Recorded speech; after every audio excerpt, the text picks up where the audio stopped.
Good morning. Good morning. Good morning. Thank y'all for being here. Thank y'all for waiting for me. Okay.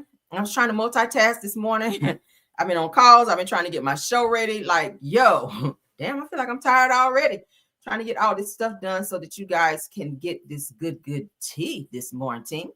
Thank y'all all for joining. Give me 1 second. Let me get everything pulled up. Y'all, I usually be ready when I go live. I usually be ready, but again, y'all got to keep in mind, I only be doing 1,000 things in the morning, okay? Only be doing 1,000 things. All right, so boom, there we go. All right, let's get into the show. Good morning. Happy Friday Eve to everyone. I hope you guys are doing well. Yes, y'all like the background, okay? Like we in court. Well, we got some stuff to talk about court-wise this morning, so that's why we got to keep that particular background up there, honey, because we're going to need it. But let's go ahead and speak to all my people. I hope you guys are doing well. Who's first? Sunny Days, who is a content creator. She is first this morning. Good morning, ma'am. Good morning. Sheila Washington, good morning. Angela Cuff is here. Rose Armstead, my top flight models in the building. Good morning. Denise Slay, good morning. Good morning, Big State. Good morning, Shirley Terry. Carla Burrell, good morning. Good morning. Let's keep scrolling. Who else we got? Deborah Johnson, I see you. Lorraine Tyler is here. Felicia is here. Shanice Darden Emery is in the building. Good morning, ma'am. Juju's World is here. George Denise is here. What happened is here. Good morning. What happened is here. God's chosen angel. Okay, Shirley Terry, good morning. Delilah T, good morning. I'm sorry. Forget to include you in all my greetings. It's no problem. Thanks for being here. Sheila Bennett is here. Devoria Banks is here. Teresa Williams is here. D Nice is here. Good morning, Ronnie. Good morning. Grandma 504 is here. Brown Eyes is here. Teresa Williams, thanks for being here. Erica Rogers is here. Shirley Terry, Diana Joseph is here. Lori Eden is here. Erica Butler is here. Nikki B is in the house. Who else? Diana Embry. Thanks for being here, Diana Embry. Alexis Hardiman. Thanks for being here. Good morning. Good morning. Lisa Bell, I see you. She said, I'm here and I'm ready. I'm ready here. I am ready too. Darlene Mungum, good morning. Vera Dockery, good morning. Helen Thomas is here. Good morning, ma'am. Tabitha Lester is here. Good morning. Good morning. Good morning. Let's keep going. Sylvia Blow is here. Good morning. Good morning. Jones Lynn, good morning, ma'am. Holly Rock is in the building. Okay. I see you guys still coming in. We have over 100 people watching so far. Let's go ahead and get into our show because we do have one. All right. I hope you guys are feeling blessed this morning and you guys got your coffee and or tea and you're getting where you need to be. All right. We do have a great show lined up. Of course, we do have politics, which is always first. I need to move you down because I like my show in order, honey. Give me a second. Yep. You're in the right place. All right. Hallelujah. Let's get into the shit. All right. Okay. All right. So let's go ahead and get into our show. Let's share so y'all can see with me. All right. Okay. Charlotte police arrest a 12-year-old boy for reckless driving on his bicycle. Cops confirmed that he did not hit any cars, but say that they frequently get calls about dangerous cyclists. And the little boy is asking them to call his mom. I think this was a little too far. I really do. I think you could have, maybe scared him up a little bit as a police officer. Hey, don't be in the street like that because it can be dangerous. You can get hit by a car, et cetera, et cetera. But to take it to these extremes, I don't know. Okay, let's go ahead and get into this topic. Shout out to Neighborhood Talk. What the bikers do. They recklessly drive into traffic, hitting cars. You try to stop them, they take off. So you got to see the bike. Hey, back to office. It's illegal. Doesn't matter if they're a kid. It's illegal, right? So he wouldn't hit a bike now. Yeah. It's a Hispanic, bro. No. 704-449-7584. Yes, because they can identify what? Yeah, call his mama, bro. My dad is yeah, you could do that. My dad's caught a shot. So if he ain't hit no car, it should have been a warning. Hey, stay out the road. That's not how it works. That's what it should have been. That's how it works. That's a minor. It should have been a warning. But you got him in the head. Why is he in the back of the police car though? Did he hit a car? What he on the arrest for? What crime did he committed? Reckless driving. reckless driving on a bicycle. Did he hit a car? He don't have to hit a car. So why did you warn him? The first time you submit, right? If it's a real legitimate crime, you're supposed to get called. Call his mama. He in handcuffs right now. I know how I want to work. I'm telling you now, I know how I want to work. He's in handcuffs right now. They talking about I'm glad. So as you guys can see, a passerby is there speaking to the cops, saying, "Hey, why you guys just didn't give him a warning?" Versus putting the cuffs on him, putting him in the back of the car. Obviously, he's scared. He was telling another passerby, "Here's my number. Call my mom, so that she would know what's going on." Obviously, you see here in the picture, he's very terrified. He was just riding his bike. So this is what the young man had to say. He says, "I was arrested while riding my bike downtown, having fun with my friends. The police tried to hit us off the bike, but we went in a greenway where they could not get that close to us with their cars." Said that then my tire popped, so I fell off my bike, and then the officer manhandled me by, he said, "By the way, I'm a minor. I'm 12 years old." This is what the young man has said. He's very well spoken. Okay, he can write real good too. What y'all think? Let's continue. They recklessly drive. So they're saying that these kids recklessly drive in the road. Obviously, they said he did not hit a car. He did not hit anyone. He did not injure anyone. But they chose to still take it to the extremes of putting the handcuffs on him. So it says that a 12-year-old boy was arrested after Charlotte police claimed that he was recklessly driving on a bike. Says in a video posted on social media, you can see Prince in handcuffs in the back of a police cruiser. Concerned bystanders began speaking to the police, inquiring about why he was being detained. They say if you listen closely, you can hear the police officers explaining how the child was recklessly driving. They says although he did not strike any vehicles on his bicycle, that the cop claimed that the other minors are frequently warned about dangerously riding their bikes, and that they should just take off. Okay, so it sounds like the police say something to him and then they just, run off, and then they don't listen. Pedestrians began questioning why the boy wasn't let off with a warning, and the cops simply responded that it doesn't work like that.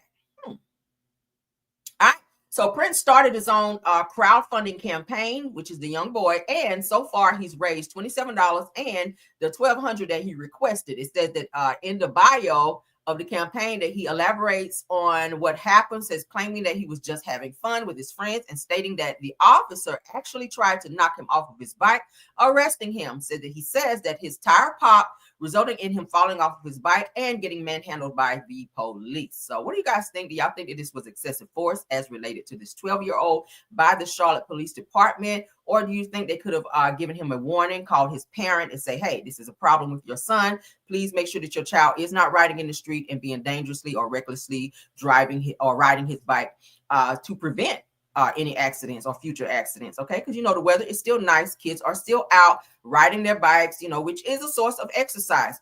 And we want to make sure that our kids are safe, especially if they're riding in the streets. They should not be, because a lot of these cars do be flying up and down the highways. You got to make sure that you're watching your kids and parenting them. So what do y'all think? Go ahead and sound off on this situation and let me know what y'all think. Should a 12-year-old be put in handcuffs for just simply riding their bike? Or do you think that the police went too far? All right, go ahead and sound off on that. Let's get into the next topic, politics. All right, well, my girl Jasmine Crockett, because y'all know I love her. Anything she say, honey, I'll be like, sure. All right, let's get into it, honey. Shout out to Jasmine Crockett. Let's go ahead and get into what she said. She says, "Let me be clear. This will impact all of us. It's bigger than just Medicaid and Medicare." So she's addressing Medicaid, Medicare, Trump's these new rules and laws and shit that he's putting into place, which cutting a lot of people out of Medicare, Medicaid that they need. It's very expensive. Insurance alone is expensive. So if you're an elderly person or someone who's receiving Medicare, Medicaid, and that gets cut, that can be a catastrophe, because you're already suffering financially in order to make other bills and other ends meet. So when these types of things get cut, it's very bad. People need insurance. You just never know when something's going to happen. You got to go to the doctor. You got to take your child to the doctor. You need these things in place. They're trying to get rid of Obamacare as well, which is a great source of insurance for people who can't afford or makes it affordable for people who can't afford that high-ass insurance, because medical is very, very high. So let's go ahead and get into what Jasmine Crockett had to say. People that want to say, well, if it ain't got nothing to do with me, it ain't my problem.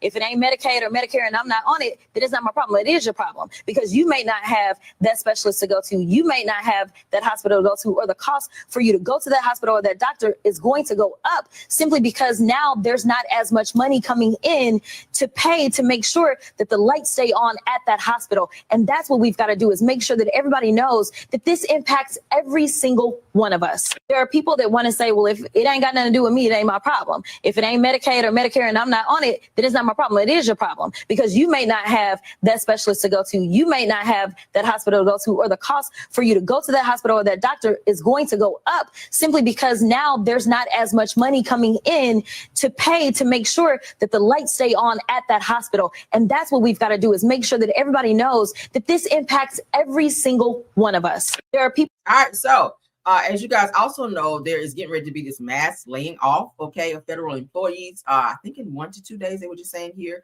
So that's going to be something else to worry about. You guys know the government is currently on a shutdown until they can vote and agree all on what needs to be done, including revolving around the bills, so to speak, that they have to vote on for financials for the government. So we're going to see what happens on that. But in the meantime, in between time, people are losing jobs left and right. And it's really starting to be a problem. It's like we're headed into a recession if we're not already there. So prayers up for everyone or anyone that's involved in that. And all we can do is sit back and see what happens with the government, because it's affecting everyone. Okay, let's continue.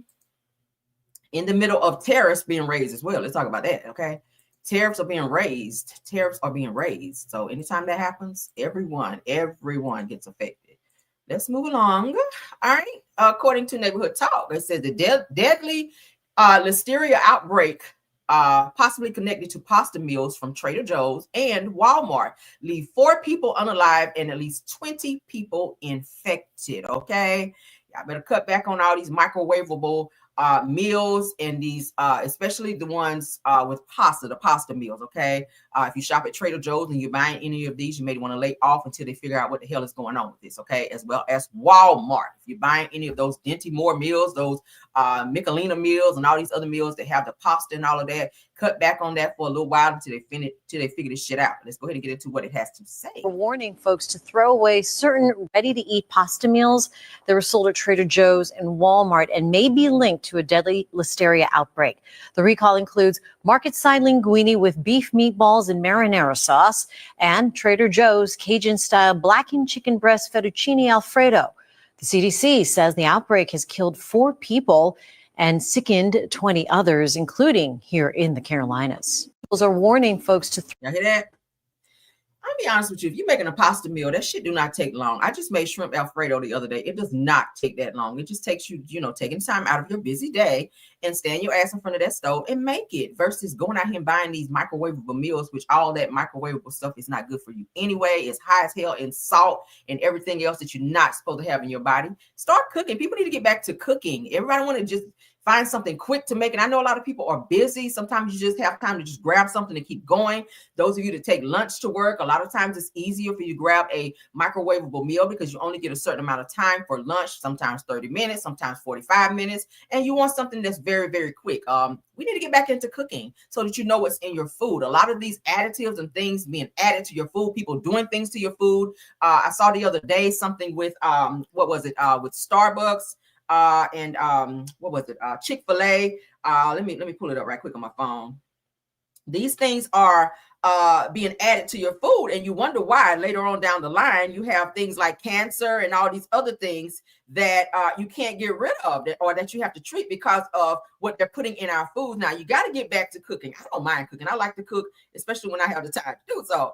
But I've been stopped eating fast food shit. Like I've been stopped doing that. That's how I dropped a lot of weight, from not doing so. But let me pull this up right quick. Hold on. Y'all gonna be gagging when y'all see this. Y'all gonna be gagging. But y'all see that? Let's go ahead and finish this one first though. Said that a recall was originally posted on September 25th for specific pasta meals like Trader Joe's Cajun style blackened chicken breast, fettuccine Alfredo, and ready meals like spinach bow tie pasta salad. The safety recall or alert rather has now been expanded after reports confirmed that the outbreaks were spread across 15 states and at least 20 individuals were hospitalized. Okay. The FDA has reported that 4 people have passed away from the listeria outbreak that's believed to be connected to food items from Walmart, Trader Joe's, Kroger, and Albertsons. So if you have any of these stores near you where you're buying any of these meals, you might want to lay off. All right. Nobody walking around here with no damn mesothelioma trying to eat no damn Alfredo shit. Okay. So infections were confirmed in the following states: California, where they had 2 cases; Florida, which had 1 case; Illinois, 1 case; Indiana, 1 case; Louisiana, 2 cases; Michigan, 2 cases; Minnesota, 1 case; Missouri, 1 case; Nevada, 1 case; North Carolina's been reported 1 case; Ohio reported a case; South Carolina reported a case as well; Texas has reported 3 cases; Utah reported 1 case; Virginia has also reported 1 case. That's a lot of states. That's a lot of states. All right, get back in that kitchen, cook. Cut them vegetables up. All right. Cut up them greens. Stop going out here getting all this microwavable canned stuff. All right. I'm sick of this now. All right. Let me pull this up right quick before we move on. This was not on my show, but since we're talking about safety measures as far as food, let me pull this up. So you guys need to see this shit in terms of what they're putting in our food. Because, baby, when I saw this, I said, Lord. And I should have pulled it up. All right. And I just literally, okay, hold on. Okay, yeah. All right. Let's share this because, baby, stuff is important. You got to know. A lot of the places that you love to eat at, you will be surprised to know what's being put in your food. You're putting this stuff into your body, and at some point in time, it's going to break your body down. All right, so you guys can see here. They said, did you know Chick-fil-A's milkshakes contain, what is that, propylene, which is found in gasoline, like what you put in your car, and plastic also has been demonstrated to cause cancer and benign tumors in mice. Did y'all know that? Okay. So that avoid Chick-fil-A. Please avoid Chick-fil-A in milkshakes. Some said that some ingredients are acidic, which causes cancer buildup. They said to look up the ingredients. They have all the ingredients as you see here. But I mean, I don't want to be drinking no damn gasoline. I want the shit in my tank. Y'all feel me? I'm gonna read it again. Chick-fil-A milkshakes contain propylene, which is found in gasoline. Okay, and plastic also has been demonstrated to cause cancer and benign tumors in mice. Okay, so yeah, cut back on your milkshakes. I know they be good. You be like, oh God, this is good. Okay. All right, it'd be good. It'd be good. It'd be good. Especially if y'all get, what is it, the cookies and cream and the strawberry and vanilla and all this other shit. Yeah, it tastes good, but you got to understand and know what's in it. Okay, know what's in your food, honey, before you put it in your system. Yeah, cut back on that fast food stuff. Get back in that kitchen and cook. I'm cooking more and more now. I'm cooking more and more and more now. Okay, you have to make time. You have to make time. And I know it's hard. Those of you that are parents, you have kids in school, you're working long hours. You're trying to hurry up and get something on the table. You know, by the time husband get home or kids get home, you know, I get it. I get it. But we got to definitely get back to being in the kitchen so that we can be safe out here because there's so much going on, Lord. Good news for those of you out here marrying your cousins. Starting today, according to the Bish Gossip, today it says that you can't marry your first cousin if you live in Connecticut. It says while it remains legal in Florida, Georgia, California, New York, etc. Let's go ahead and read into that. I don't know who's out here on that kind of time, but baby. Now, as of October the 1st, okay, which was yesterday, according to my time, of 2025, Connecticut has officially banned first cousin marriages, becoming the 26th state to do so. However, in my Kimmy voice, the law does not invalidate existing marriages between first cousins and imposes no penalties on those married before this enactment. Now, according to Newsweek, first cousin marriages remain legal in states like Alabama, California, Florida, Georgia, New York, and several others. Let's go ahead and read them off because they did put them up here. Anybody out here married to a first cousin? Anybody married to a first cousin? Sometimes you don't know. You don't know if you're married to a first cousin. If you grew up not knowing your other side of the family, if you grew up not knowing your father's side or your mother's side of the family, it's very possible that you may have been married or may have dated or may be married to someone that you're related to that could be deemed as a first cousin. Okay? All right? You don't want your kids coming out here with no damn ear on their forehead and shit. I'm just saying. I'm trying to help you. You know what your kids coming out with a forehead, with an ear on their forehead versus over here where it's supposed to be. All right. You don't want to come out here with a long ass chin like Trish off Love and Marriage Hospital. That could be devastating. Shit. All right, let's get back into it. So let's read these states. 17 to be exact. Okay, y'all ready? Ooh, child.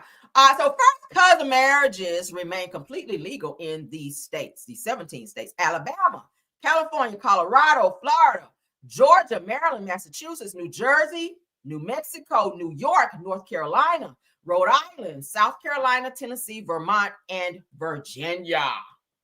Y'all catch that? Mm-hmm. Y'all don't be out here marrying no cousins. But then again, like I said, you may not even know. You may not know that you married a cousin. If you did, okay, please, child, go get checked out. Because, child, okay, that could be a disaster. That could be a catastrophe, okay? Oh, Jesus. Okay. All right, let's move along, though. Let's move along. Whew. If anybody's out there doing it, yes, I booed y'all ass because they don't make no sense. All right. All right, moving right along. Lord, I'm tired already. Jesus. Thank y'all for being patient, though. All right, so a Bronx woman reacts to her building collapsing. Y'all remember they just talked about this yesterday. A building collapsed in New York, all right, in Bronx, New York. All right, so a Bronx woman reacts to her building collapsing due to an incinerator shaft collapsing. So the police say that the building had 3 active building violations due to the broiler system. It says that we thought that it was an earthquake. I bet you they did. Why they didn't fix that? But see, it's always in the low income areas where they just be like, yeah, we're not going to spend that money to fix that things. It is what it is. But I bet you when you don't pay that fucking rent, they be knocking on. Okay, you get one of them. But then when it's time to fix something, they ain't fixing nothing. You shouldn't be having no damn incinerator shaft collapsing and you don't up and paid your rent in there. Let's get to what this lady had to say, because baby, that's scary. Yes, I was in my house when that happens. We feel like the building was moving around. We thought it was an earthquake. So I was so scared and jumping because I don't want to feel that in my foot. So by the time we was waiting to see what's going on, my sister-in-law called me and she said, "You inside the building?" I say, "Yes." And she said, "Go out because the building is exploring." Yes, I was in my house. I was in my house and the collapsing was in my feet and the building was exploring. Okay, so my sister called me, tells me, get out of said building because the building is exploring. Okay, the building's exploring. I had to get out. That's what she said. All right, I had to go back and let y'all. When that happens, we feel like the building was moving around. We thought it was an earthquake. Yes, I was in my house when. All right, thank you, Maria. Okay, thank you, Maria, honey. Okay, now I don't have Ice up over there because you don't sound like you speak good English. You know, Ice be looking for y'all since Trump done put that shit into effect. All right, but thank you, Maria. Now, a Bronx public housing unit is partially standing after collapsing due to the incinerator shaft giving away. Now, first responders arrived at the scene around 8:10 a.m. in the morning. That's early, child. It's the damn building that blew up. Says in the morning after the building on Alexander Avenue caused a major commotion. Now, it says that per NBC News, officials believe an explosion inside the building caused the wreckage. Says it is a ventilation shaft connected to the broiler. Said that we believe that there was the explosion that occurred. Fire Commissioner Robert Tucker told reporters. All right. Now, according to the building records, there were active violations related to the boilers and several issues that needed to be corrected before the building could be considered up to code. But you were letting people live there. I would sue the fuck out of them. I sure would. I would sue them. Says that at this time, it's unclear if those violations had anything to do with the explosions and did. Now, thankfully, there were no fatalities or injuries reported from the incident, but it could have been. So I still would have sued. All right. What y'all think? Go ahead and put in there. Let me know what y'all think about that topic. We're moving on. Thank you, Maria. All right. Thank you, honey. I stand down. Okay. Stand down. Maria's trying to tell y'all what happened over there. All right. The building, it was exploring. And we had to know that. All right. We had to know the building was exploring. Thank you, Maria. I moving right along. All right. According to It's on site. Now, Peach McIntyre confronts the school, accuses them of racial profiling after her kids and another Black student were singled out and given food bags from feeding Empty Little Tummies program. Okay, it should have been the feeding. Okay, let's go ahead and get into what she had to say, and then we're going to commentate on it afterwards. All right, let's go. Call my husband to assist me with calming down because I really feel like they got me messed up. My son Tracy, when he went to his whole school got bags of food similar to this, the whole school. But to single out my children, and I'm talking about random, you got my kids' names on this fucking bag, talking about feeding empty little tummies. Got me messed up. Y'all better not never, ever in y'all life pick my kids to be the kids with empty little tummies. Like noodles, little bootleg cereal and shit like that. For my kids, y'all not eating that. I'm out enraged. I'm so upset. Like, don't ever play with my motherfucking kids like this. Your life. How you assume that gorgeous Underwood and amazing Underwood got empty little tummies? I pay for school lunch. It ain't free. Better stop playing with me. Go off, mama. They can't open the door. Better get this shit back. I don't know who played with my kids like this, but you better not do it no more. Office closed at 4:15 p.m. Current time is 4:08. I dropped my kids off at tutoring. Hi there, how may I help you? I came to bring y'all back this food. Come on in. Attitude. I don't know which one of y'all had the bright idea to make this for my children, but don't ever play with my kids like this ever again. Whoever you need to talk to, my kids don't have no fucking empty tummies. Don't ever do that. Don't ever do that. Ever again. Ever again. Don't play with my kids. I'm dead serious. Fuck about nobody else kids in this motherfucking school, and I don't give a fuck if they kick my kids out of this school. Don't ever in y'all fucking life choose my kids to be the kids that got empty fucking tummies. The fuck? That's so offensive. I had to call my husband. What do y'all think about that? There is a response. We're going to play it here in a second, okay? Now, said that Peach McIntyre is livid after her children, along with other Black students, were the only kids given bags of food from the Feeding the Little Empty Tummies program at Lakewood Ranch Preparatory Academy. Okay, ooh, damn, prep school. Now, said that she says that her kids were racially profiled and unfairly labeled as hungry Black kids, despite her paying for their lunches. Now, Peach recorded herself returning the bags to the school and demanding that they never single out her children again. What do you guys think about this situation? Do I feel like she was a little, heavy on the ghetto? I do. Okay. I feel like you talk to people the way you want them to talk to you. These people standing there looking like, okay, maybe they didn't feel like they were doing anything wrong. I get it that you feel your kids go to a preparatory school. I get that. They didn't have to give them anything at all. Okay. We just talked about the other day where a lunch lady got fired for giving kids food. They could not afford food. So they could have given your kids shit. So you got to look at it on both sides. So to get mad because they gave your kids, some oodles and noodles and other things, they gave your kids a bag of food, which most kids don't get. But for you to go into these people's business and snap off and bitch, and it's like, come on now, they already deem Black people as ghetto and don't know how to talk to people and just ratchet and always turning up and being, y'all know how they look at us. It's the way you talk to people. You could have took the food back and said, hey, I'm a little offended. I'm a little offended by, how you guys kind of single my kids out. And I would like for you not to give my kids any more of this, not this bitch. And like, that was unnecessary. I really feel like we need to kind of step it up a little bit. Now, if they get a little ratchet with you, then you can turn up a little bit. If they, being a little ratchet and they be racially profiling towards you, then yeah, you let a bitch know. Okay. Don't go there with me. But let's get into the response. All right. Because we got a Karen, honey, that came on back and she spoke on it. Let's get on to it. I know anytime we have some mess and if there's a response, we got to play it. So again, shout out to It's On Site. Feeding Little Empty Tummies respond after Peach McIntyre's viral video explaining that families must consent to receive program bags and can opt out anytime. So you don't went up there and cuss these people out, and it's given that you were the person who consented because they don't give them these bags unless there's some type of consent. There's a consent form sent. So let's go ahead and read this first before we listen to little Miss Karen over here. Now, it says, after Peach McIntyre went viral blasting Feeding Empty Little Tummies program, the nonprofit issued a statement explaining how things work. Now, they said that every child first receives a backpack with a consent form, and families must sign up to continue getting packages. They added that parents who don't feel there's a need can decline, so resources can go to children who do. I get that. Now, it said that the group also noted that they don't choose which kids help, or which kids get help. I'm sorry. Schools submit the need, and once consent is given, the program only receives a number, not the child's name. So how would they know that your child was a Black child? If they got a number which is connected to said child. So you made it seem like they saw your child was Black and they just automatically say, oh, I'm going to give them oodles and noodles. I'm going to give them the poor food.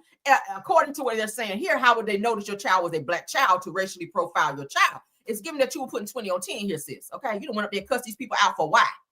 Let's go ahead and play what this lady had to say. Little bit about who we are, what we do, and the reason why we do what we do. So our nonprofit was started 15 years ago by Miss Jane Evers. She heard that there were kids in our community that were going hungry, and she wasn't going to stand for that. So what started on a kitchen table with just a few schools and 100 or 200 kids has now turned into this big old warehouse where we're able to bring in a lot of food to be able to put it back into our community. So our kiddos, we want them to return to school on Monday ready to learn, thrive, and ready to succeed and not have to worry about where their next meal might come from. Our kids typically receive free breakfast. Well, all kids in Manatee County receive free breakfast, but we're very grateful for that. But our kids typically receive free or reduced lunches. Mm-hmm. That is a number one tell for the schools, if those kids need to be on the program. That is like the first way for them to check that.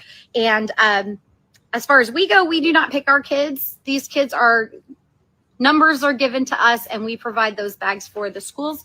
So that way we can provide some anonymity, but also some discretion and grace. We do accept kids. I just want to make sure that I give you guys all the facts today because I want to make sure we cover everything. So these kids typically receive free or reduced lunches. The whole county receives free breakfast. And then something else that an indicator that we ask the schools to look for is consistent fatigue, difficulty concentrating, or kids that are mentioning hunger often. We do ask the schools to check with the parents to make sure that they're okay with this, but occasionally a bag will go home with a kid because somebody was absent and they decide to send an extra bag home because a kid is asking for food or they're hungry. And our goal is to bridge a gap. Our goal is just to help offer support during times of difficulty and give something that is much needed in our community. And so we do have a consent form that goes home. I'm going to show you the first time the kids get a bag from us. It typically comes in a backpack. These are both purchased, sponsored, and donated. And so we've got some really cute ones this year. Nice. We have a variety of colors that we send out to the schools. But first time the kids get a bag from us, it typically comes in a backpack. And every time we send a backpack out, it has one of our little consent forms in it. We have about 80% of our program covered by consent forms. Some of the grants that we receive require the consent form. We do have some families that are afraid to fill these out. They don't want to draw attention to their situation for whatever reason. I'm not going to speak on behalf of them, but we do not have 100% participation with those consent forms, which is why we do fundraisers, and we have some other local donors that will help cover the kids that are unable to provide those consent forms. In the weeks after that, that backpack is for that kiddo. That is theirs to keep, whether they need it for their school books, whether they need it for their food coming from us, or they need it for everyday life. That is a gift from us. That is theirs to keep. The weeks after that, we have these really cool plastic bags. So we have chosen black plastic bags because they easily conceal the food. When we first started, we were using regular grocery bags, white grocery bags, brown grocery bags. None of them concealed the food the way that this black grocery bag does. So essentially, a child could walk through one door of an office. This bag can be slipped into their backpack, zipped up, and they walk out. And no one needs to know that they came in to receive the food. So what we do, we try to help with the kids that might be afraid of taking food. We don't want anybody to feel singled out in any way, shape, or form. Our goal is to help with a possible need. So I don't receive names. I don't choose the kids. We send out the information to the schools, allow them to order the bags. They're able to order bags every single week. So yes, we have 46 schools that are ordering bags for their kiddos. If a child ever receives this, that it wasn't intended for them, we just ask that you return it and let the school know, like, we're not in need. It's pretty simple. A little bit. I love it. I love it. Because you know how many kids go to school who don't even eat breakfast every morning? That's the most essential meal of the day, breakfast. You got to feed your kids' brains so that they can learn and receive what these teachers are telling them. Okay? You can't learn and focus when your stomach is growling. hungry pains. You probably have nothing to eat for dinner, and then you wake up in the morning and got no food for breakfast. These programs right here, I'm for it. Okay. I like to give out food. I go to the food banks to be passing out food too. I do that shit on a very regular basis, and I love it. I love it because you will be surprised how many hungry people are out there just don't have no food in there, and they'd be so happy to get it. So for her to get on a video and speak negatively about a program such as this, who give kids food, and the fact that they conceal it in a way to where kids don't feel embarrassed and get picked on or teased in school from other kids saying, oh, y'all got to get food. You know how kids can be very, very mean and anal when they see a child is a little bit less fortunate than them, then they get bullied and teased. So yeah, I'm for the black bags where you can tie it up and be very discreet. And you also giving them a book bag because not all kids can afford book bags. So it's like a 2-for-1. And the fact that you have to put consent form in there and fill the bitch out so that they can receive food, you bringing back bags of food, girl, keep it or give it to someone else that may be less fortunate. For you to go in these people's business and snap off on them and cuss them out for doing this, like, girl, this is what I'm talking about with our people. We need to stop that shit. Like, I'm so sick of that. Let me go back to the comments because I see you guys are posting some additional stuff about this lady here who went up in there acting the damn food. Let's get into, let's see. So Cassandra D says that the mother of 9 should have opted out, keep her mouth shut, and opt out of it. Yeah. Like, don't mess it up for everybody. I love what they're doing. I love this. Donna Colley House says it sounds like a necessary program, and it is. Says that maybe she, the mother, did overreact unnecessarily and did. Tiffany Thomas said, I don't understand why she would be mad like that. Make it make sense. Right. I guess she felt like them giving her kids free food made her look less fortunate as a mother or less of a mother, or like she's not taking care of her kids. It's not like that, girl. Any extra that you can get nowadays with this, when we heading into the recession, baby, take that food. Take that food and put it up. You might not want the oodles and noodles today, but you might eat them hoes tomorrow. Like, damn. Emily says that exactly. It's really good to have perspective. Absolutely. That's why I played both videos. Because see, we looking at the mama snapping off, and we be like, yeah, mama. But then we got to look at the follow-up video where they actually explain how the program works. Now I get it. Okay. Now I get it. All right. What happened says that my children were put on the angel tree for Christmas because I was a divorced mother working 2 jobs. Says that was offense to me. Yeah, I make good money. Come on. Sunny Day says that I love the program. I see nothing wrong here. Period. All right. Grandma 504 says that I walked the streets of New York City looking homeless and was offered a bag. Said I accepted it and returned it later to donate to the cause. Said that she needs to do better. Shout out to you for that. All right. Denise Slade says that she should have taken the food to a food bank. Then called the school. Period. Teresa Williams says that so this school picks the kids just to provide a bag. Said I understand her anger. A lot of these private schools do racial profile. Okay. Franco says that I took what she said back. I don't agree with her after this explanation. Okay. True TV Podcast responds to Kelly S by saying, yep, because she could have stopped gambling. Now I got to read what Kelly S said first. Hold on, because I'm not going to understand. Oh, said, wasn't Peach homeless before? Was she? I got to research this some more. Hold on. Okay, let's see. Kelly S said that I think she overreacted. However, it's puzzling why Black children were profiled. Okay. I'm trying to get all of what you guys are saying. She got 9 kids. Good God, girl, you need a TV in your room. 9 kids is, oh, yeah, that's a lot. All right. So let's see. Let's see.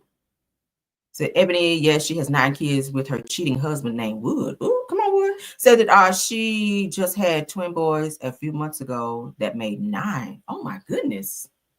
Girl, you should have kept that bag. 9 kids. She just wanted us to know that she pays for lunch, which is cool, but to make it an issue is crazy. That right there. Okay. That right there. All right, so let's go ahead and read this because I didn't get to read it all. Said that she couldn't stop gambling.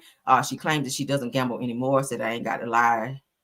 Peach home is beautiful. Said all her kids have nice things. She keeps them together for them for the most part. Okay, we'll take that.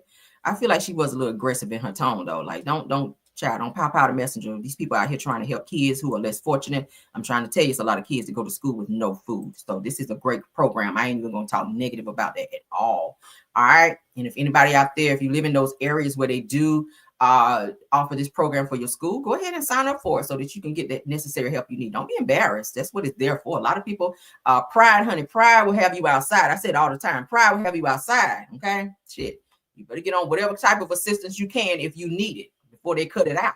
Because the way Trump is rolling out here, baby, the way he cutting stuff out, you better get all the shit you can for free. I'm just saying, whatever you can get, you better get it. Because, baby, we don't know what we're headed into. Let's get into the next topic, though, okay? I'm going to read more on that situation to see what else I can dig up and find. Thank you guys for all of your comments as well. Let's get into it. Shout out to Neighborhood Talk. Again, Neighborhood Talk got some great topics this morning. Traumatizing. All right. Says that a man fatally pow-pows his 19-year-old girlfriend in front of her daughter. Said that he claims that she took her own life, but his mother told the officers the truth. This nigga tried to lie. Mom was like, nigga. All right, let's get into this. This is sad. It's not discriminating. Tonight on Indy's Far East Side, a 20-year-old is now in jail accused of murdering his girlfriend during a domestic dispute. Fox 59's Jesse Wells spoke with the victim's friends and family and explains what led to that quick arrest. According to court records, the suspect gave various conflicting statements about what led up to the deadly shooting here at this building behind me. Suspect even claimed his girlfriend shot and killed herself, but witnesses, including his own mother, told a much different story. He shot her in the head. The mother of Tyers Glover told police that text message let her know that her 20-year-old son had allegedly killed his girlfriend following an argument. The deadly shooting took place early Friday morning here at the Amber Woods Apartments near 38th and Midhofer.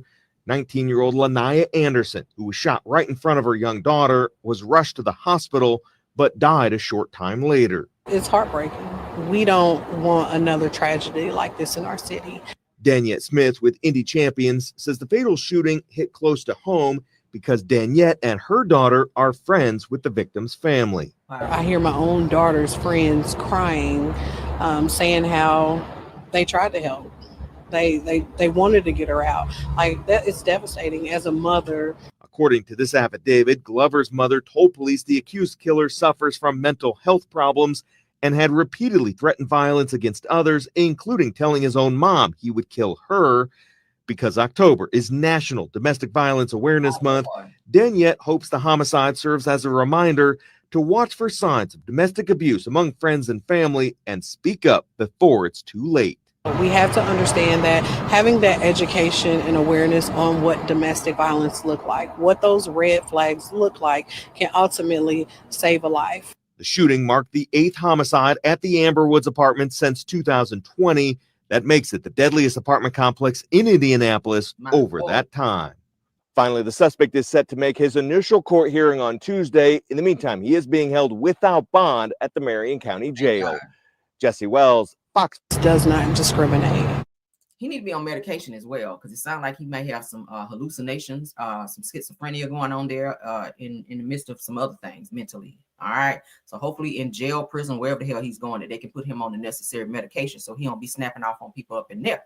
That's probably the wrong place you want to do it.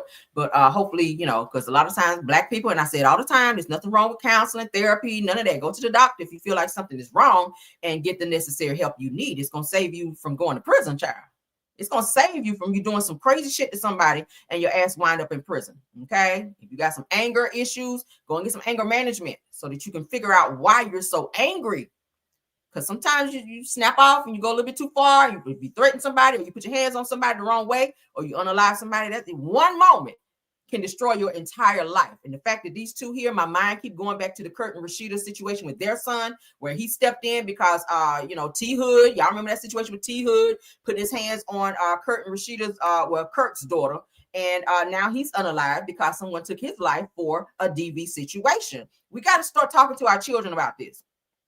If you're dating somebody who's dangerous, who has an anger issue, be turning up on them, like that's too much. All that fighting and stuff, you got to be with somebody that you got to fight with all the time. Now, get out of that situation. Love does not hurt. Love does not yell at you. Love does not put their hands on you. Love does not disrespect you. And this young man is threatening his own mother. What would he do? What would he do to you? The person who brought him into this world. Mental problems or not, child. Sad, and more sad. In fact, that they've had that many pow-powings, 8 in since 2020, that's extreme. That's extreme. Okay, prayers up for this family. Prayers up for this mother. Like, this is sad to lose your child to a DV situation because motherfuckers just out here on demon time is crazy. All right, prayers up. And for anyone in my chat that's ever dealt with this, lost someone to DV for your child, family member, whatever the case may be, because it's a lot, child. Okay, it's a praying time, Lord. All right, let's move along. Jesus.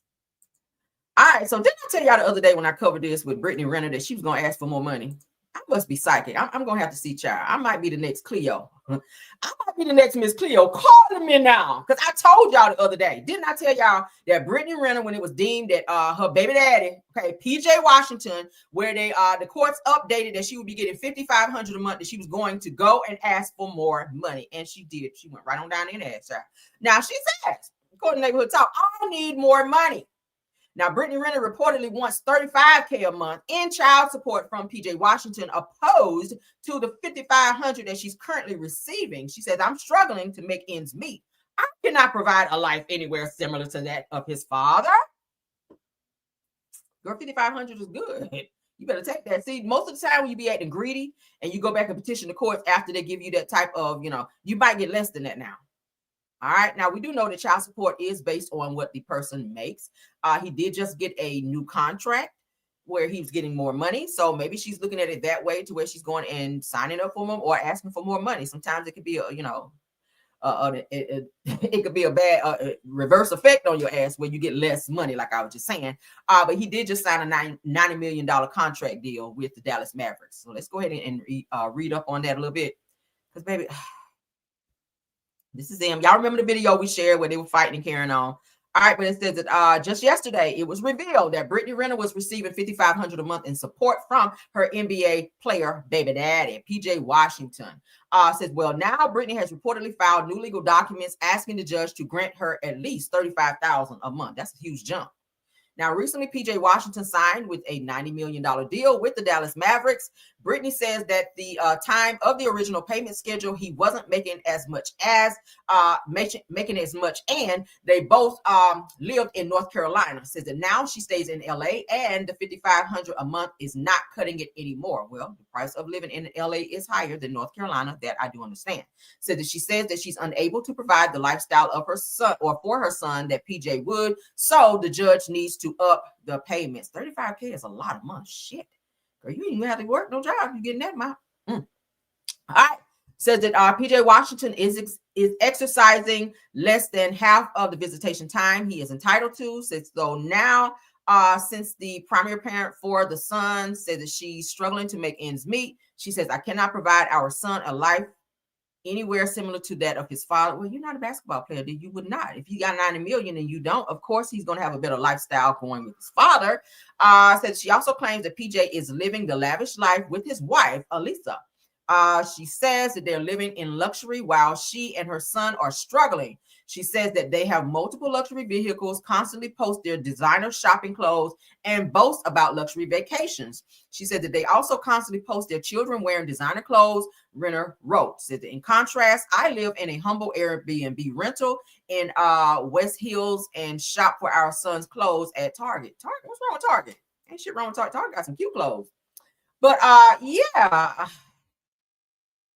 This is a catch-22. I'm gonna be honest with you. I feel like her child should also match the children that he has with his wife? Probably. All right. Do I feel like she might deserve to get a little bit more if she moved from North Carolina to LA because the price of living there is high as hell? I have a friend of mine who lives in LA, and the rent there is high as hell, depending on the area that you live in. You don't want to be living in Rancho Cucamonga, how you say that shit, out in the hood, just to, but if you want to live in a nice neighborhood, you're going to pay where you stay. But Brittany, girl, this could be a very much so catch-22 for you, where you can get probably less. But we're gonna see what it's giving. If this $5,500 was deemed before he got this contract, you could go back and probably renegotiate with the courts, and you could get more. We'll see what happens. I don't know. I think that he will want to do the right thing, knowing that your child may be living in a very dire situation with its mother. And I get it. A lot of these girls go out here and they have these babies with these athletes thinking, hey, I'm out here getting the bag. They feel like because they have a child with an athlete that they don't have to work and that they are forever living this, luxurious lifestyle. They want to live like the wife is living. Okay, this is what she's saying. Y'all out here taking expensive vacations, designer clothes, and boasting on social media. Shit, I want to do that too. She is on not social media, but she is on a few reality shows. So baby, save some of them reality checks as well. Okay. And do what you need to do until the courts say different. That's all we can do. So I'm trying to see this on both sides. Let's continue on. All right. As you guys know, this mess between Nicki Minaj and Cardi B has been going on for a few days now, about 3 days to be exact. Saucy Santana has now jumped in this bullshit, and he is going off on JT, which is the other half of what's the child name? Carisha, please, child. They're a little group, child, that don't nobody give a damn about. Because Carisha, your ass can't rap. Okay, the City Girls. All right, City Girls. Y'all know they're in the group, the City Girls, which has disbanded. But now Nicki Minaj, she is going off, and so is Saucy Santana. He's cussing everybody out as well, cussing out JT, which I thought y'all were friends. But let's go ahead and get into this. Saucy Santana responds to JT, said that you let Nicki Minaj come and play in your face and broke up your group. Let me find out if Nicki Minaj broke up the City Girls. Let's go. Nobody knowing about you. Right, Never got no problem with you. I'm here striving and thriving, getting money. Out of respect for you, we always scared you. Bitch, that was never the case. Bitch, you thought you was bigger than the program. Bitch, Carisha was still doing the City Girl Shuffle with you, put you on Act Bad. Y'all was still performing, still doing every motherfucking thing. Still doing everything together. You had a rich, raw-ass rock star. She had a billionaire nigga. What was the problem? Bitch, it was all snack ass hoe. Let Nicki come and play it all in your motherfucking face, bitch. Broke up your motherfucking group. Bitch, that's what you wanted, bitch. Bitches had to find out about nobody not getting in that lap dog, roof, bark like that mangy ass that you sit at home with, lonely bitch. Stop playing games on this internet, hoe. I'm sick of you. Funny shake that on you. Can't wear two pieces to always look like a bodysuit, bitch. What you talking about? A flop bitch flop wears Chanel flip-flops. I had no replay value at all. City Cinderella had no replay value, bitch. You know that. Album was trash. Garbage. How dare you? Whack ass motherfucking album. Oh, and I was such a solid bitch. Still, so anybody that watch me, y'all know damn well. I play JT on my streams, all that. That shit in the club. Never been no hating ass bitch. And for that sister. Ooh, child. Fucking time out, hoe. I did call you ugly. Did I lie? Did I fucking lie? Nicki Minaj, Junior Cheeseburger.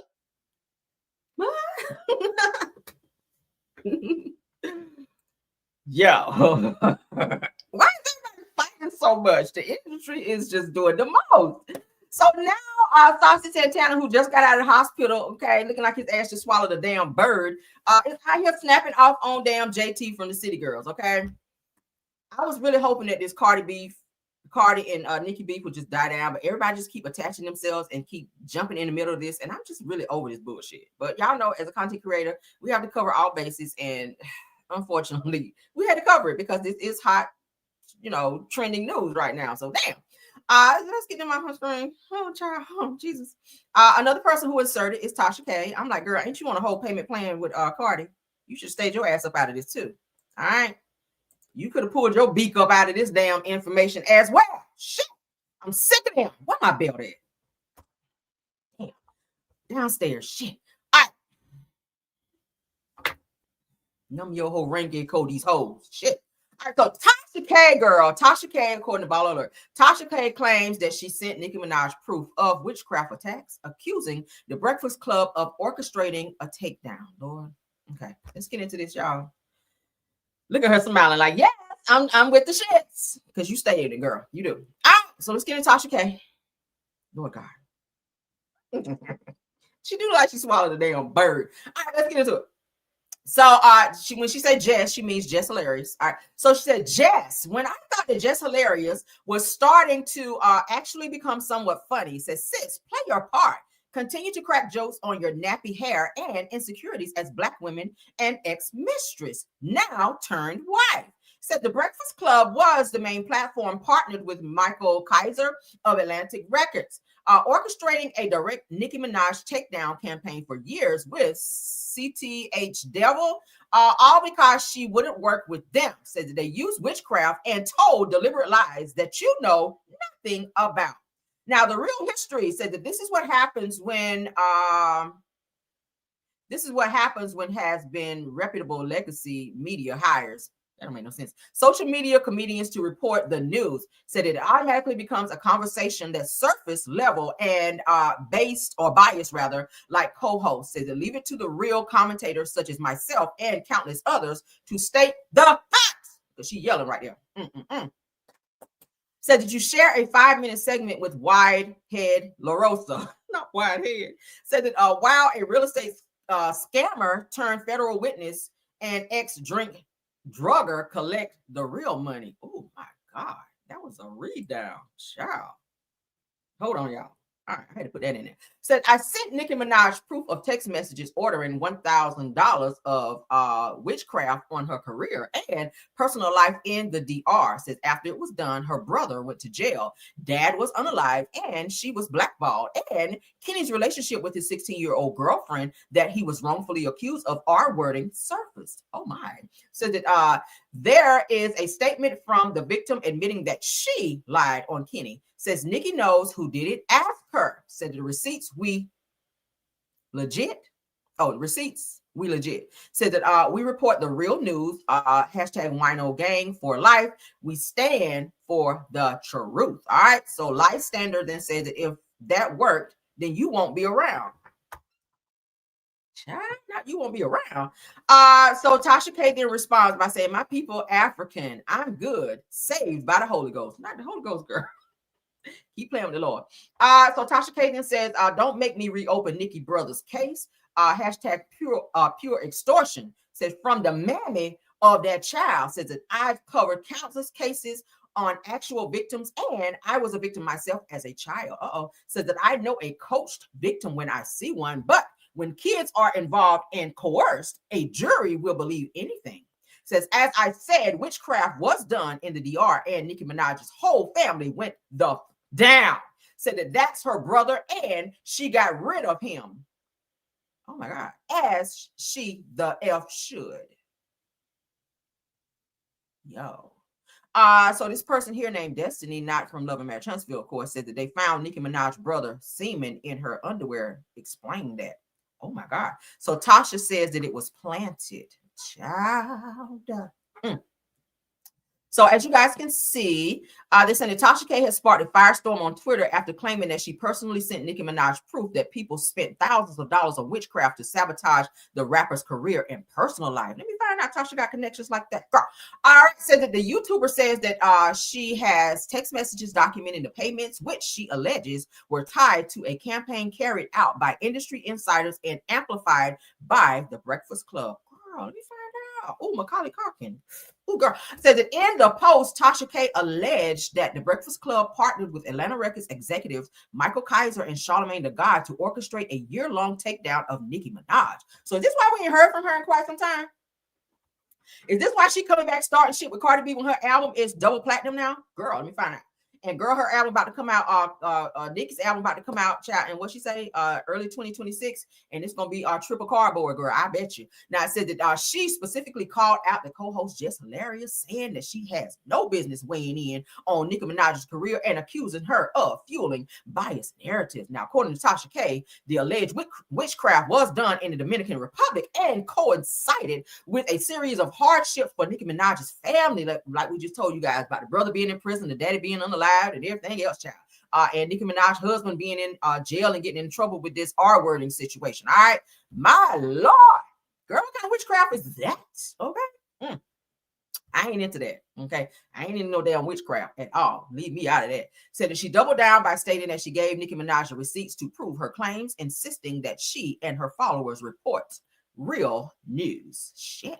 Let me find out Tasha K got them connections. Y'all know her husband is African child. Y'all know them Africans be on this shit right here. All they need is just a strand of your hair. And your ass be out here looking crazy. Okay. Damn sure will. Y'all know how they do that voodoo shit. I don't know the recipe, but I do know they get a strand of their hair. It's finito. All right, moving right. I had something else I need to show y'all. Oh, okay. Speaking of Nicki Minaj, because I don't want to keep going and doubling back. Let's go ahead and pull this up. Now, Lil Kim done jumped into the shit. Lil Kim has revealed that she's sticking tired of Nicki Minaj ass. Wow. Y'all know I'm talking right. All they need is a strand of your damn hair. That's why I say don't let everybody play in your hair. They up there acting like they braiding your shit and they don't pull a piece of your hair out and you walk around here on this shit here, on this Thriller shit. Don't know why your ass is out here acting crazy. They don't put that voodoo on your ass. You ain't even know it. Mm-hmm. It's just a you on this shit here. They don't put that shit on you. All right, so let's get into what up, Uniboo? Let's get into what Lil Kim had to say, okay? Dressed in all black like the Omen. And you know me. All right, that's her. Shout out to her, little leprechaun. Let's get into it. So, Lil Kim reads down Nicki Minaj and says that her ass was hella annoying. Said that the problem with her is that she is very catty with it, okay? She says, I never had a problem with her. I was always nice to her, always, okay? Now, she was very obnoxious. She says, but I was very nice to her. So, Lil Kim is saying that Nicki Minaj is very catty and very much so obnoxious. I can see that. Because that barb shit is just, it sends me. I'm like, girl, how the fuck old are you? You out here on this barb this and barb that. I'm like, girl, grow your ass up. Barb your ass up and sit down, okay? Like, I'm sick of that. And the anime, she's too animated for me. Like, some of her music, okay. But damn, Nicki Minaj, you are too fucking animated. If I had to choose between Cardi and Nicki, I gotta say Cardi, because Cardi, even though she is kind of too much sometimes too, she's not as animated as Nicki, okay? Nicki do have her flow sometimes be good on some songs, okay? Like what's the song with Dirty Money? The Hello Good Morning remix, when she got on that, I was like, this shit, I was here with it. But just her other stuff, she just be like, and that, like, girl, are you on Tourette's syndrome right now? Like, no. Some of the stuff she just be here with it. I be like, what the fuck is wrong with her? Turn her off. But yeah, so Nicki is Lil Kim's just like, bitch, you are hella fucking obnoxious and annoying. And I can see that now. Because she is carrying it. It's her. She's carrying on this shit for like days and days and days and days. It's given that you're upset that Cardi is like here. And that your shit kind of got canceled. Nobody was really checking for you. But then Cardi came out. Guinness World Book of Records, her album is. And then, you know, she sold so many like albums like the first week. Like she just really like kicked the damn door down. And Nicki just, I guess, felt like she was that one that was supposed to do it. But baby, listen, that's just how it is in the industry. You know, they got new people that come in and they do their shit. And if you ain't hitting like you're supposed to be hitting, then go somewhere, sit your ass down and figure out why. Okay. But don't be out here mad because, you know, you feel like people are doing more than you or whatever. Okay, yeah. What up, Chef? Thanks for being here. Okay, thanks for stopping by. Thanks to Uniboo for being here. I ain't seen my Uniboo in a while. Thanks for being back, Uniboo. All right, let's get into some topics. All right. Oh, we got to talk about, because I want to get all this Cardi shit out the way first. All right, shout out to Celebrity Scoop. Now, they're saying that Offset's mother has spoken out, and she's trying to say that it is Cardi's problem and or reason, or Cardi is the reason for she and Offset's problems. I don't agree with that. Mama, I need you to stay the fuck out of this because both of them are grown with kids, okay? You just be a grandma. You just be a grandma. Don't be out here putting out no statements or none of that. They'll figure this shit out. They will figure it out. The problem is your child want his wife, okay? Because she's still married to him, to pay his damn taxes when the motherfucker is a whole artist out here on this mama rapper. Get on that damn mama rap another album and pay them damn taxes out. Go on tour, okay? This woman is taking care of your 4 kids that you don't pay child support for. So why the fuck she got to pay your taxes that you were supposed to pay? And you want one of her houses. He said, you know, it's the least I can do. I put in a line. Again, stop marrying these jealous ass, mama rapping ass, gremlin face ass niggas out here. Because that's exactly what they're going to bring to the table. Okay? Headache, heartache, and any other damn ache. I'd be so sick of them. Like, damn. Y'all group ain't been shit since Takeoff passed away. And I stand on that. Okay, I stand on that. Both feet flat on the floor. All right, let's get into what they had to say. All right, Because his mama is doing the fucking most. Ain't nobody asked you shit, mama. So according to Celebrity Scoop, let's get into that. I said the breaking news that Offset's mother speaks out and blasts Cardi B in the shocking remarks, according to a close source. It goes on to say that Offset's mother has publicly spoken out, leveling harsh accusations against her former daughter-in-law, rapper Cardi B. Now, the unexpected outburst has left fans stunned and has quickly become the center of online debate. Now, witnesses say that Offset's mother appeared visibly upset as she spoke to reporters. Why are you speaking? I said the same shit about was it Halle Bailey and old boy's mama. I said if you don't stay your ass up out of their situation, mama, you doing the fucking most. Let's continue. Says she's lashing out. Okay, when I say she, meaning Offset's mother, lashed out, declaring, and this is what she said about Cardi: she's nothing without my son. You sure about that? Said that Cardi B is fake. And she's the real reason this family fell apart. Really? Now, from the outside looking in, mama, your son was doing all the cheating, okay? Now, I'm not saying that Cardi is without fault because it takes two. It takes two. They're in a marriage. I'm pretty sure he did some shit. She was probably on her get back and was doing some shit too. We found out most recently that Cardi may have been messing with, right, girl.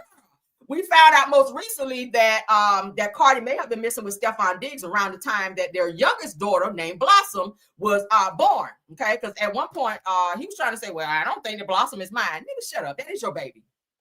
That's your baby. That's your baby.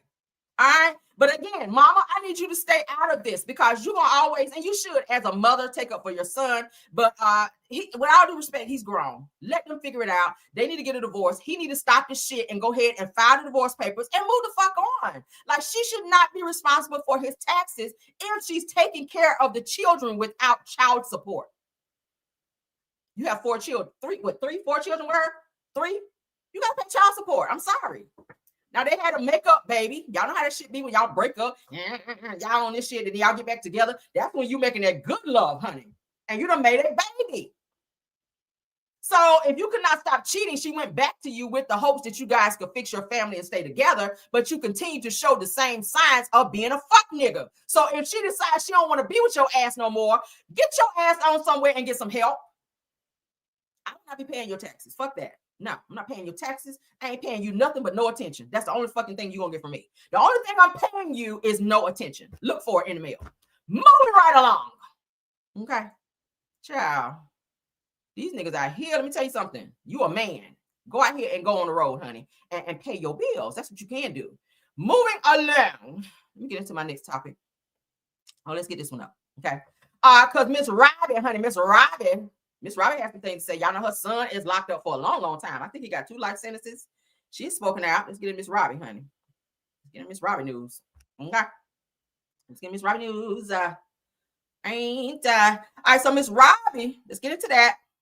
Miss Robbie has spoken out. All right, so Miss Robbie's from his show Sweetie Pies shared that she has faced heavy backlash for standing by her son, Tim Norman. Y'all know Tim is serving 2 life sentences for unaliving his nephew, Andre. Y'all remember that whole plot where he had all these people hired? Andre went in there to go record a song at the studio. They called him to come outside for whatever reason. The girl Derica, y'all remember Derica? I covered all of this. Derica called him outside to come in the car and sit and talk. When he went back in or was on his way back into the studio, he was pow-powed. All right.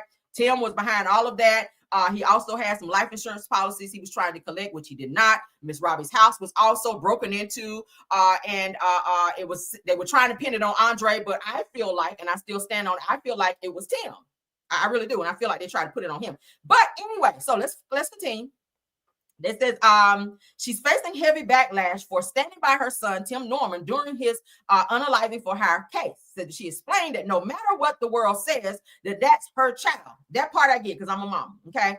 And she could never abandon him. I agree with that too, okay? No, never abandon him, but hold him accountable for the shit that he is doing or have done. Said that I looked Tim in the face and asked him if he did it, meaning unaliving Andre, and he told me that he didn't.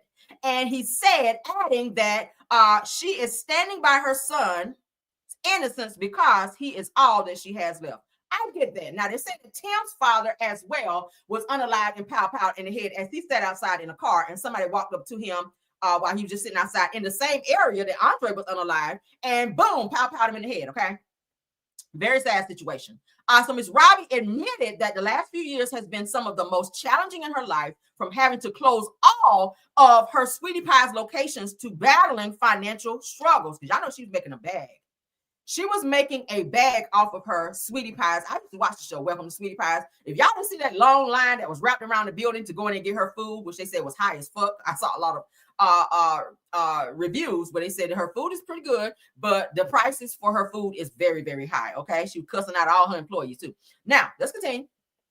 She has some financial struggles. Says that still she remains faithful, speaking to Tim twice a week as he prays and holds on to hope. Said that she stressed that people shouldn't judge her for her decision, because if they were in her shoes, that she's certain that they would stand by their child too. I don't have a problem with her standing by her child. That part I don't, because like I said, I'm a mother of a son. And if he ever did something bad, God forbid, Lord, I hope not. As a mother, I'm not going to turn my back on my child, but you have to hold a person responsible and let them know. It's called tough love. I feel like if he did not have, I don't feel like he got enough tough love, because he did some shit to her when he was out. They fell out because he was stealing from her. I mean, the first time he went to jail, he snatched somebody's purse and tried to run home, and the police caught up to his ass, and he spent 10 years. When he got out, his mother had all these restaurants. He had a ready-made job by the time he got out. But my thing is this, again, I would not turn my back on my child, but bitch, I'm gonna hold you accountable. I'm gonna still come and see you. I'm gonna still write you and all that, but I'm gonna let you know every time I see you, this is fucked up. How could you do some shit like that? I still love you. I still love you, but you got to be held accountable. Tim, you fucked up in your entire life. You have children that you can't even see because of a decision that you made to take someone out of greed. That was greed. You opened up all these fucking restaurants, stole all this money from your mom, who gave you a chance where you probably wouldn't have been able to find a fucking job nowhere else, because you were a felon coming out of prison the very first time that you snatched someone's bag. This one made you a boss, and the rest gave your own restaurant, and you went out here steady doing shit that you were doing. And I feel like you orchestrated the robbery in her home, because how the fuck would somebody know where this money was? You were at her house all the time. We saw you on the show. How would someone else know where your mama was hiding all this money that she had in this home? And it was a lot of money. And they waited until Miss Robbie went out of town to kick her door in and go right to the place, into her safe, and steal all this money. I feel like it was Tim. I do. I really do. But greed, again, greed is what got them in this situation. And now your mama is out here going through some financial issues because you fucked up the thing. Like, damn. Oh, sad situation. Moving on. I love me some Miss Robbie, but Miss Robbie, child, this is a sad situation. How many restaurants she have? Like 3? Well, that she opened, because y'all know he was opening up in LA and everywhere, Montgomery, everywhere, child. He had them everywhere. I was just like, damn. A mess, okay? And then she had to file for bankruptcy and all that. It was a mess. Shout out to the 511 watching. Y'all in here, okay? Y'all are in here. All right, so let's move along. What time is it? Oh, I gotta hurry. All right, I'm gonna save this topic, because child, I ain't gonna be here. All right, y'all up in here. Let's get into this Porsha and Simon news right quick. I feel like I talked too much on them other topics, y'all. Now I gotta rush on through so we can get out of here. All right, let me get that back up. Hope you guys are enjoying the show so far. I see what my mods are telling me we need a jam session. Let's go ahead and knock that out, because I feel like y'all sitting on my likes a little bit, and we got to do that. Okay, let's go ahead and get that done. All right, go. Please tap the like. Please tap the like. Woo! All right, the like.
All right, let's get on back to our show. All right.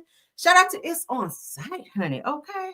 Because according to them, Porsha Williams' ex-husband, Simon Gufrati, heavy on fraud, okay, pulled sponsorship of her Nigerian residency. We talked about that, but Porsha has responded. We're going to get into it. But she says that she's unbothered and already has new offers on the table. You must have a new African situationship, girl. Let me find out. You got a new African situationship trying to get residency over there with Simon. Simon's like, bitch, don't you come over here. All right, let's get into it. So I said that Porsha Williams is impressed, honey. Okay, about reports surfacing that her ex-husband yanked his backing of her Nigerian residency. Said the reality star took to IG stories to let it be known that she is an American who can travel wherever she wants, and revealed that she already has 16 offers for a passport and sponsors lined up. By who, girl? By who? Let's see what she had to say. All right, this is Porsha, honey. This is her. You see the check. She's verified. So according to It's On Site, laughing emoji says 16 offers for a Nigerian passport and sponsors and counting, girl. Why is she always arguing back and forth with Simon? Like, you know, Simon is the most pettiest queen that you have ever seen. All right. Said that the Lord has blessed us. Okay, laughing emoji. Said that who all want to go? Not me, girl. Said that Daddy December, here we comes. Because y'all see that Simon was saying on one of his other posts that she was not invited to, or that he didn't want her to come to some type of event in Nigeria called Daddy December. And Porsha was like, yeah, now I'm going. Now that you told everybody that I can't go and you taking away my citizenship and all of that, yeah, I got a passport. And guess what, bitch? I'll be there. I might be the first one there, as a matter of fact. So they're on their petty mess. God wouldn't go nowhere near Simon. I don't go nowhere near Simon. You trying to take this man's house, car, you asking for 40,000, you filing all these disjunctions towards him in court. Girl, we going nowhere near him. In another country, girl, he can have someone off you and what? You know how long that would take for them to solve that case? Girl, you ain't seen enough first 48s for me. I don't know. You playing with fire. You don't believe the fish grease get hot around this bitch. I wouldn't be fucking with Simon outside of the U.S. All right, he would have to come to me on that type of shit. All right, bring your ass to America. I bet you won't step foot in. That's why I tell you. I bet your ass won't step foot in Atlanta. Come on over here. All right, come on over to my place. That's what I would tell his ass. Come on over to my place. Get your ass on the plane and come over here, because I damn sure ain't coming over there. You suing this man for everything he got, and you don't think he gonna be on some demon time when he see your ass? He gonna pull your whole lace front off, forehead, meat and all. Your ass come up over there talking about some damn sponsorship. But anyway, what y'all think about this? Because the girls, honey, heavy on the girls, are still fighting. All right, Simon and Porsha, girl. Porsha, I'm sorry to say it, but you deserve everything you're getting right now. Because ain't nobody tell you to go up over there messing with Simon. He was married when you met him, girl. You hopped up in the DMs like a nigga, and now you got what your ass got. Do I feel sorry for you? Let's see. I ain't even got to think no more, girl. No! I do not. Whatever your ass get is what you got. Your ass got by a scammer. And hallelujah. All right. Glory, hallelujah to you. Okay. Shit. Should never been fucking with Simon with his ugly ass. He looking like Yoda. Porsha. Porsha. Girl, nigga to talk to you like that. Come on now. The nigga voice higher than yours. What you thought was going to happen? All right, let's get into the next topic, okay? All right, we got to get into Ken and Chin, honey. Ken and Chin. Child. Ken and Chin, Lord. Let's get into them. Shout out to Tay. When Tay talk. Y'all know Tay went live last night. All right. I cleared this with her. She does not mind me talking about it. She did go and pull the receipts on this. All right. The court documents. If y'all want to see it in its entirety, I'm going over there to her page. Don't go right now, though. All right. Don't go right now. Tay is a homie, so she don't mind. I already cleared it with her. So let's go ahead and get into this Ken and Chin situation. All right. Lord. All right. So, of course, y'all know Ken was supposed to be moved out of the house. Let me get my dates right.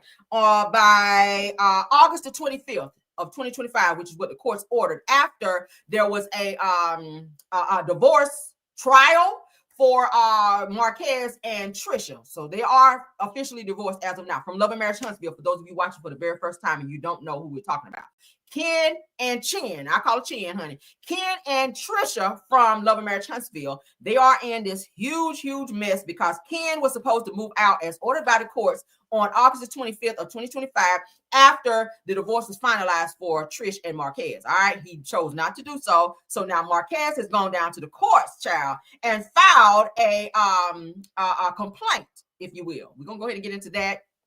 I'm gonna show y'all just a little bit of it so y'all know, okay, that it is legit out here happening and whatnot. So y'all see here, Ken has responded because he know this shit is going on. The niggas out here feeling very nostalgic. He said that when you are him, girl, in parentheses, I mean in high quotations, says that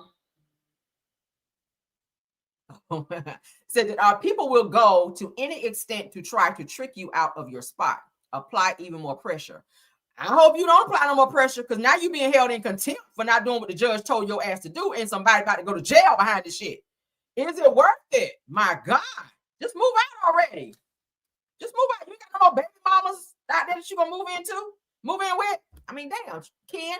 All right, so let's get into this bullish. Let me get back my screen, honey. Oh, let's pull this up too. Because they out here encouraging him, child.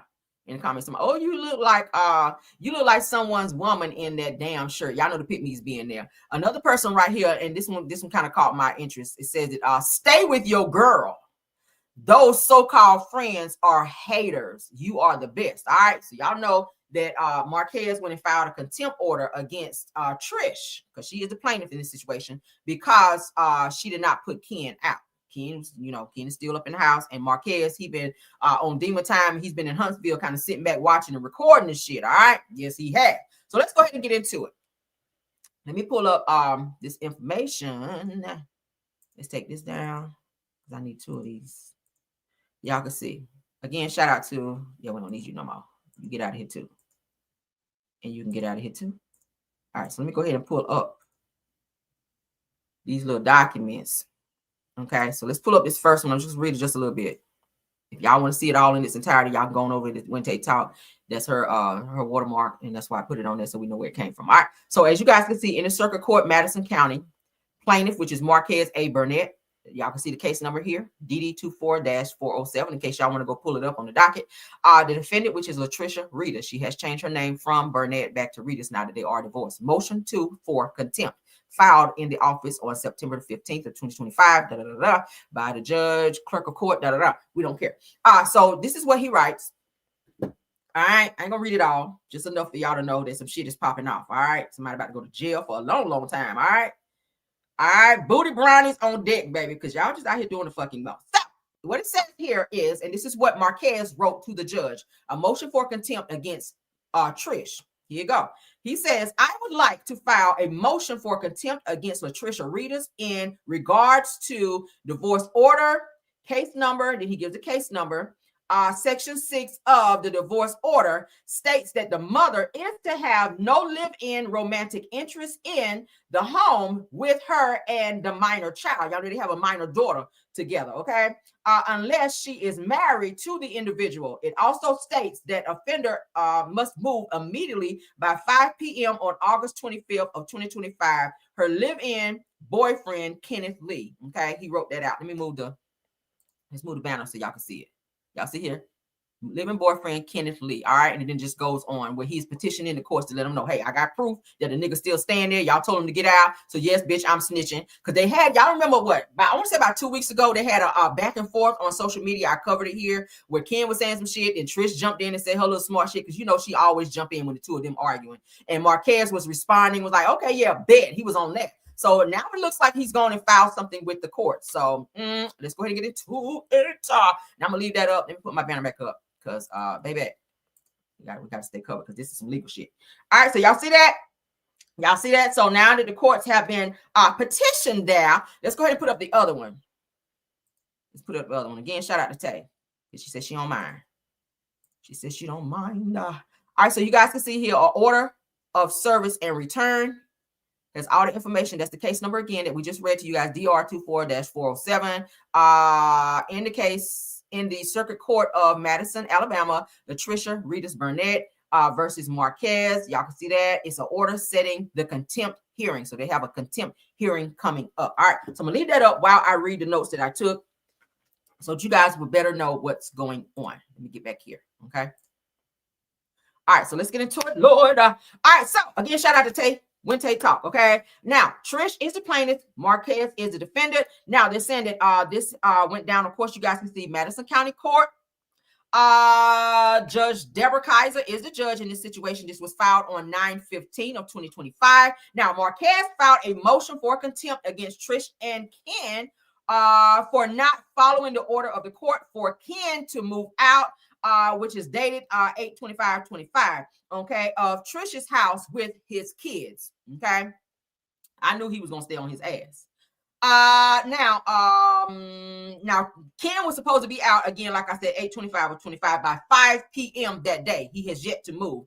And according to Marquez, he has proof, some type of video evidence showing that Ken is still residing in said home, which then makes him in contempt of court because he was supposed to be out. Let's continue. Now they're saying that both parties must attend this upcoming hearing. The hearing is set for... Hold on. Okay, so the court hearing, the contempt hearing is set for November the 6th of 2025 at 10:30 a.m., okay? So 10:30 a.m., Trish and Marquez has to be back in court for this situation. And Ken is going to be held in contempt as well for not doing what the court said. All right, so they said that the consequence of this situation not going in the direction of the courts, it says that if Marquez has video evidence of Ken not moving out of the house, as stated, 185 days in jail is what Trish will receive. Y'all hear this? This is some serious shit. Read again. If Marquez has video or some type of evidence showing that Ken still resides in said home that he was supposed to move out of, where his children reside with Trish, as of 8/25 of 25 by 5 p.m., that Trish is facing 185 days in jail for not adhering to what the courts have asked, because they were in a divorce trial. Okay, yes. And she will also be fined $100 for being in contempt of court for still allowing Ken to live and reside in the home. All right, now they're also saying, the judge also says that if Marquez does not have proof or solid proof of this said contempt, that he will face 190 days in jail, and he also will be fined $100 because he failed to prove a contempt where he filed a motion with the court. This judge ain't playing. I said it last night in the chat when I was watching this shit. Why this judge didn't preside over Martell and Mel's situation with their custody shit, because it seems like this judge here don't play. I'm just saying. All right. It's also said in the legal paperwork that the sentence will begin immediately following the contempt hearing. So that means that whatever the judge decides, whoever is found guilty in said situation that they ask will immediately go to jail. All right. Y'all hear that?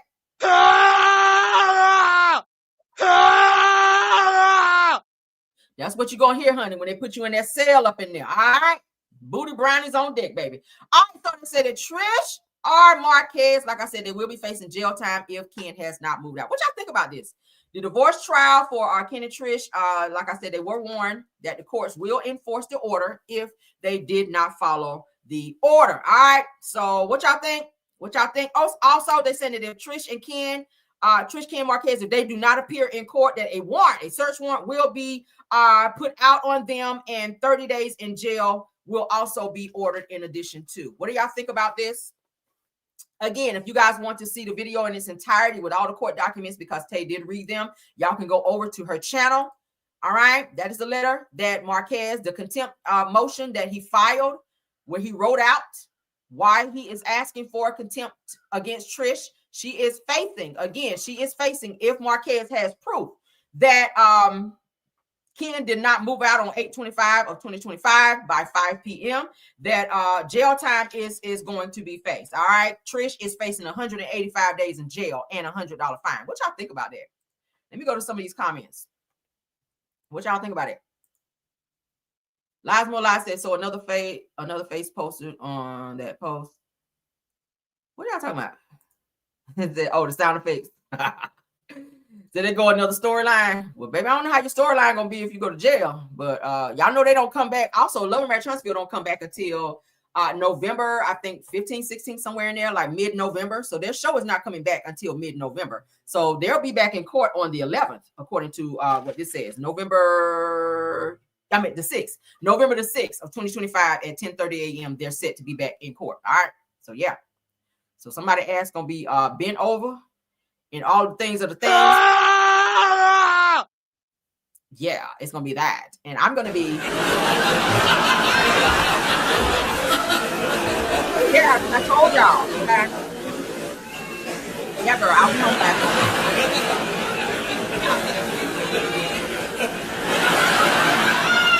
Yeah, girl. All right, Ken, wherever you are, you might want to get on that good old midnight train to Georgia somewhere, child. Okay? And get your ass on out of there because it's looking like you done fucked up Trish situation. She's supposed to be working down there at NASA over there with the she's supposed to be having a good job down there at NASA, and you done fucked it up. Now she about to be away from her kids and all that for your muscular ass. And it ain't even worth it, girl. What do you think about that? Y'all go ahead and let me know what y'all think, okay? Oh, let me show y'all this. Let's take this down. Girl, it's about to go down. So as I told y'all, Marquez, he been lurking, honey. He been lurking and getting all of his information for the courts. All right, because he done popped up down there to watch his daughter go to school. So y'all know he been in Huntsville. Y'all know he lives in Atlanta now. So, but he popped up, child, to watch his daughter get off the school bus. So this is what he said. He says Princess Zaria, that's his little girl name, and said Princess Zaria the Great, and said had her first day of 6th grade today. Said it's crazy how quickly time passes by.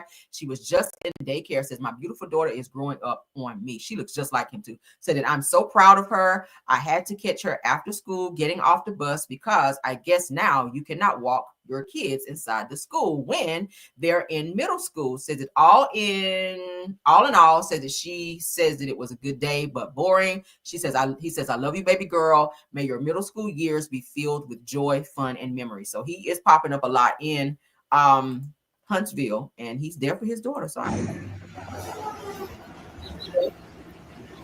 you know, he don't go by there and talk in Cardell at night, and or that he ain't moved out of that house, and he's been probably videoing on his phone to show to the court.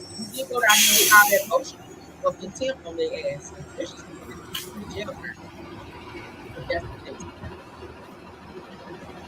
It might be high school as well.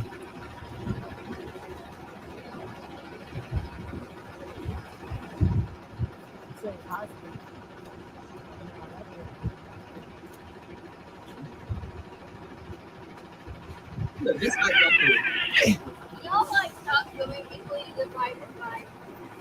You like, please. Like the bus is right here. Okay. Okay. All right, so that's her. That must be his mom. That's him with his daughter. Okay. So he been there, child. He loves it. You can tell he loves his kids. He's always, as much as he can be with his kids, but he was also ordered to test clean of drugs at least 3 times before he can get visitation. So I guess he's done that. This was 8 weeks ago. I guess he's done that now because, yeah, he's with his daughter, and this is an unfortunate situation. My only thing is people do have to follow the direction of the courts. If they order something, you have to do it. And I get it. You love this man, Trish, but if y'all are meant to be together, y'all are meant to be together. Ken need to move his ass the fuck out and find him somewhere else to go. But it may be too late now since he did not move whenever the judge told him to do on 8/25 or 25 at 5 p.m. Like, you only had about 3 muscle shirts and 2 pair of drawers in that bitch. All you had to do was grab your shit and get the fuck out. But now it's looking like you about to have Trish ass locked up over you, and it's not worth it. Trish, it's not worth it, girl. Why you on the internet arguing back and forth with Marquez? You done pissed his ass off, and he done went down there misspelling shit in the contempt order and everything. About to have your ass serving 185 motherfucking days over Ken. Ken ain't even worth it. This nigga on national television saying he don't even know if he want to marry you. So you about to go to jail over somebody who don't know they want to marry you?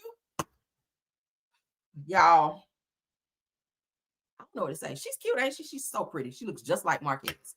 But yeah, so y'all put in the chat what y'all think, because this is so unfortunate. Again, shout out to Wednesday Talk for the court docs. That is the motion of contempt by Marquez. As y'all can see, he's the plaintiff. She is the defendant. Her ass about to go to jail, because Lord, because every video that I see, every time they go live, he's at their house. Okay, day or night, he's there. So it's showing that you ain't moved out, like you don't give a damn. Y'all know not too long ago he lost his CDLs for that whole having marijuana and stuff in his vehicle. So I don't even know what he's doing for work now, aside from being on Love and Marriage Huntsville getting a check there. So I don't even know if he's still driving trucks, because I know he lost his CDLs from that whole drug situation. But damn, like, sir, this shit is so unfortunate. But yeah, they are due back in court, as you guys can see. Order setting the contempt hearing. So they do have another hearing coming up. So prayers up for the children. I guess the kids. That's the only people I feel sorry for is the kids. All right. But we're gonna get on out of here. Thank y'all so much for everything. Go ahead and comment in terms of what y'all think about all the topics that we discussed. Okay. I will be back for midday pop-in, as you guys know I always do. Apologies for not coming live yesterday or last night. I was trying to catch up on the show everybody was telling me about. If you guys haven't seen it, Unlocked. I was so blown last night. It's on the OWN network. It's called Unlocked. You got to watch the first episode. Oh my God, where this pastor met this lady and they wound up being in this relationship. She didn't want to be with him anyway, but yeah, the Queen Speaks TV. You know, I had to go there. But she didn't really want to be with him, and then she decided, like, he kind of wore her down, and she said, okay, I'm gonna go ahead and marry this nigga. But upon doing so, the whole time the nigga was G-A-Y. For the first time they showed him, I was like, girl, why you didn't see this? But anyway, she married him, had like 3 sons. They kept moving from place to place to place, where he was pastoring these different churches, because every time rumors started circulating about him messing with different men, okay, he was sleeping with and messing with different men while he was married to this woman, and he wound up catching gonorrhea while she's still sleeping with him, mind you. Oh my God, y'all! And I don't want to tell too much because I don't want to ruin it. But please go over on OWN and check out Unlocked. Please watch the first episode. The next one is going to be fire as well. But last night I stayed up and I watched it. Found out that one of the sons was gay too, Lord. I said, Jesus, I don't want to tell no more, but y'all go watch it. It's called Unlocked. Y'all know anytime I tell y'all about a show that it's going to always be given when it needs to be given. Okay. Yeah. And he has the mannerisms like someone, and nothing against somebody that's gay. Y'all know they're extra flamboyant, you know, when they talking and on that shit. He was on that when he talked. I was just like, girl, why the fuck you didn't see that this nigga was giving that? Okay. All right. Yeah. He's sitting there with his legs crossed like a woman. And so when I met her, he was like that. I was like, you ain't get that?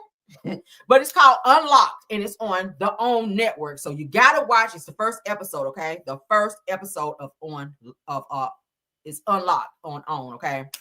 Oh my God, it's so good. So thank you to my mods for turning me on to that, because I stayed up last night just like looking at my TV like, oh my God. It was a lot. It was a lot. Somebody said I have to watch it. You do. Please get on and watch it. If you guys have not watched what's the other show, guys? Y'all know be trying to keep y'all up on these damn shows. Ruth and Boaz, okay? Ruth and Boaz on Netflix. Y'all can check that out too. That was pretty good. All right. I'll be trying to keep y'all up on all these good shows. But hallelujah, and thank you to everyone. Family, what is it? Unlock Family Secrets. Okay. Thank you. That's the name of it. Unlock Family Secrets. Thank you, Rose. Okay. It's very good, y'all. And it's on the OWN network. Check it out. First episode. Very giving. So let me go ahead and thank my people, my Top Flight Mod, Scorpion Miss, Sweet Essence, Rose Armstead, True TV Podcast, KVR, and Tyra. Thank y'all so much for doing an awesome job of modding for me. Thanks to all the content creators that stopped by. I appreciate you guys. Schoolboy, Sunny Days. Thank you so much. Simple Mom Family TV, Purple Unicorn. Thank you, Astute Queen B, Just the T, please. Miss Didi, if you're in the house, thanks for being here as well. Ruth and Boaz was good. Deary Talk, if you're in the bushes, thanks for being here. I saw another one. Let me scroll back up. I don't like to leave nobody out. Hold on, y'all. I just saw it. Oh, the Queen Speaks TV. Thanks for being here, love. Okay, she's laughing. Unibu, welcome back, love. Okay, Unibu, thanks for being here. Do we have? Chef Don stopped by as well. I almost forgot. Thanks, Chef Don for stopping by as well. Do we have any more mods? Please let me know. Do we have any other content creators that I may have missed? Yep, I got Queen Speaks TV. All right. If that's it, we're gonna get out of here. All right, we're gonna get on out of here. Thank you guys for yes, honey. Thank y'all for an awesome show. Until the next video, please keep your notifications on, like the video, share the video, and subscribe to the channel if you've not done so. And I will be back later on for our midday pop-in. Until the next video, bye.